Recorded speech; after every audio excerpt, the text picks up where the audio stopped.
Hi everyone. What we're going to do is today take the examples around trains.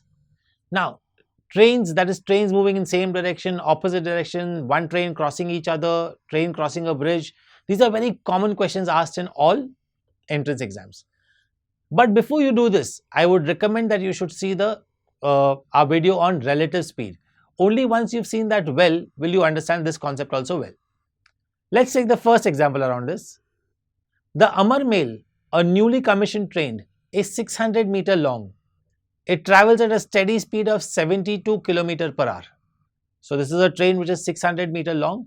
It is traveling at a steady speed of 72 km per hour. How long will it take to completely pass a lamp post by the side of the railway track? Now, let's understand this concept well. The train has to cross the pole, the lamp post which is there on the side of the railway track. It has to cross that. Now, when the train has to cross that, what is the distance I need to consider? I need to consider only the length of the train. So, please remember, in questions around train, the length of the train is very, very important. So, the Amar Mail, which was 600-meter long, is traveling at a speed of 72 km per hour. One more thing, if you notice in the sum, is that distance is given in 600 meters while speed is 72 kilometers per hour. We'll have to convert the 72 km per hour. So let's see all that. We know formula for time is distance upon speed, so that's not a problem. The 72 km per hour, if I want to convert to meter per second, I need to multiply by 5 by 18 and hence it will become 20 meter per second. What will be the time taken? Time taken will be 600 meters, that is the distance we will consider. See, the train has to cross the lamp post, which means it has to cover its own length. So 600 meters divided by 20, which is the speed, and hence it will take 30 seconds. So that was a straightforward question on trains. Let's take the next example. In fact, what we're going to do is we're going to continue with the same example ahead with case 2. So the same train, 600-meter long, traveling at a speed of 72 km per hour. How long will it take to completely cross a bridge which is 900 meters long? Now the train has to cross the bridge which is 900 meter long. So we are crossing one stationary body which is having some concrete length. So what is the total distance I need to take in this case? The length of the train I have to take still, plus I have to take the length of the bridge also, which is 900 meters. We know that time is distance upon speed. We have converted the speed that is 72 km per hour to meter per second, multiplying by 5 by 18. What will be the total distance to be considered? 900 plus 600. This is the important part in this question. Let's go through that again. The length of the train, which was 600, plus the bridge, 900. Both will have to be considered, and hence the total distance to be covered will be 1500 meters. Time taken will be 1500 upon 20, which will be 75 seconds. So that was the second example. Let's look at one more example. Same train again. So we're not going through the basic part again. How long will it take for a car traveling at 108 km per hour, which is faster than the train, on a road parallel to the track in the same direction to completely overtake the train? So the car, whenever we talk about a car, we say the car does not have any major length because the length of the car is very small compared to the length of the train. So we consider that as negligible unless clearly mentioned. So here we are going to consider the length of the car as negligible. The speed of the car was 108 while the speed of the train was 72. So here I will have to start looking at relative speed. Time again is distance upon speed. What will be my relative speed? It will be 108 minus 72. Why did that become 108 minus 72? Why not plus? Because they were moving in the same direction. So 108 minus 72 is 36 km per hour.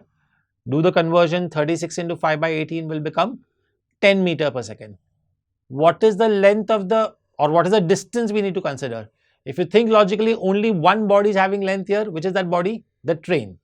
So hence our time taken will be 600 divided by the relative speed, that is 10, which is 60 seconds.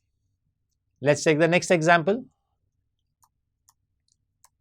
How long will the train take to completely pass the Prem Express? So there's one more train which is 300 meters long, stopped at a station. Now if you think, this is exactly the same sum which we did the bridge. whether it is crossing the bridge or it is crossing the other train which is stationary. The sum should not change. So let's quickly go through that. The total distance to be considered will be 600 plus 300, 900 meters. Speed is 72 into 5 by 18, which is 20 meter per second.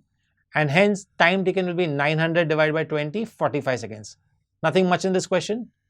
Let's take the last question of this type. The Amar Mail, again 600 meter long, traveling at a speed of 72 km per hour. How long will it take to completely pass the Prem Express if the latter, that is the Prem Express, is moving in the same direction at 36 km per hour? So this is very similar to the car wala example where the car had to overtake the train. Here the Amar Mail has to overtake the Prem Express. So again, relative speed, important part for me is same direction. Total distance will become 900 this time, because this time the second body also has a length. So 600 is the length of the first train, 300 is the length of the second train, and hence the total distance is 900. Relative speed will become 36 kilometers per hour, 72 minus 36 because it is same direction. Convert that to meter per second, 36 into 5 by 18 becomes 10 meter per second. Time taken will be 900 divided by 10, 90. So if you now go through these concepts, we're going to take one more example, but if we go through all these concepts, if there are two bodies traveling, you have to take the length of both the bodies. And if there are two bodies traveling, then you have to take the relative speed. That is the whole idea in these questions. Last example. This time the Prem Express is moving in the opposite direction. That's the only change. So what will happen? The relative speed will become 36 plus 72. Instead of minus, it will become 72 plus 36, which will be 108. Convert that to meter per second. 108 into 5 by 18 will become 30 meter per second. Time taken will be total distance, that is again 900 divided by 30, 30 seconds. So the important thing for you to remember in all questions around the trains, whenever distance is to be considered, it will be length of the first train plus length of whatever the second body is, and the speed will always be relative speed.